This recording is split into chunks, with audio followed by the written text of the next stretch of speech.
The Kenora Justice Centre is one of 4 projects across Ontario. We take all offences ages 12 to 24 charged in the Kenora area. Each Justice Centre is based on the community, and it's really about incorporating the community into the justice process. We want to deal with the circumstances that led them into the charges that they're facing. Understanding them as a whole person, understanding who they are, where they come from. It's a very human-centered approach. I feel it myself when I walk in. You just feel like this warmth. This place just has such a different vibe. I hope the youth, when they walk in here, they can connect with the art and feel seen. We've been given the mandate from the beginning to make this a bicultural approach, to respect Western legal traditions and bring an understanding of the Anishinaabe way of life. A totally new way of thinking and doing things in a space and a place where they don't feel shame, they don't feel judged, but where there's offered support and help to manage the issues that brought them before the court.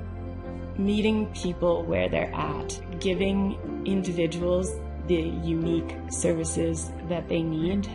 Whenever we get a new file, we identify who the victims are involved, and we try to contact them through our victim services and see if they also need supports and services and if they want to be included in the court model.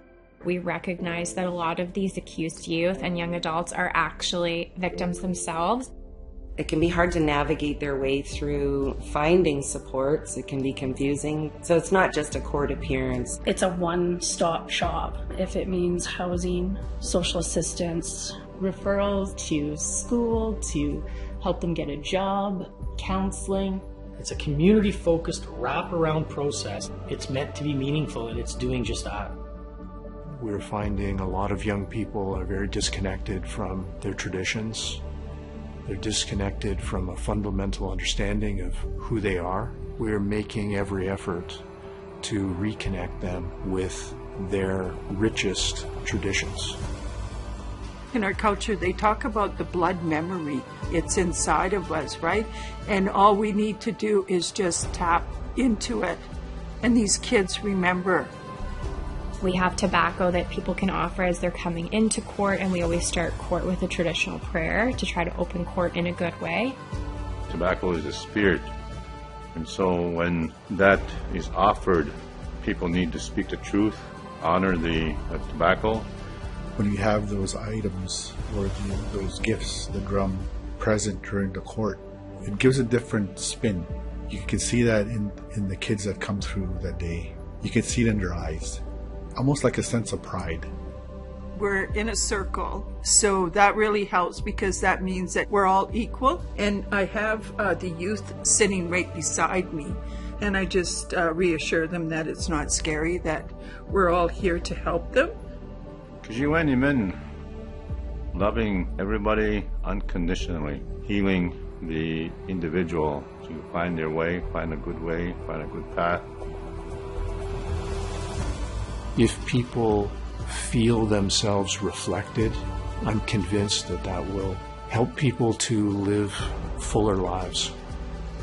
We're going to see a huge change, a ripple effect through our community. What we're slowly beginning to see is individuals being able to restore their relationships with the community, to understand the impact that their behaviors had on the community and how they can contribute as opposed to take away. There's a huge need for this. I think it is innovative. It's an amazing project. Working with everybody that is in it has been my pleasure. To have this as a gathering place that doesn't display power in a way that's scary or intimidating or colonial is really important.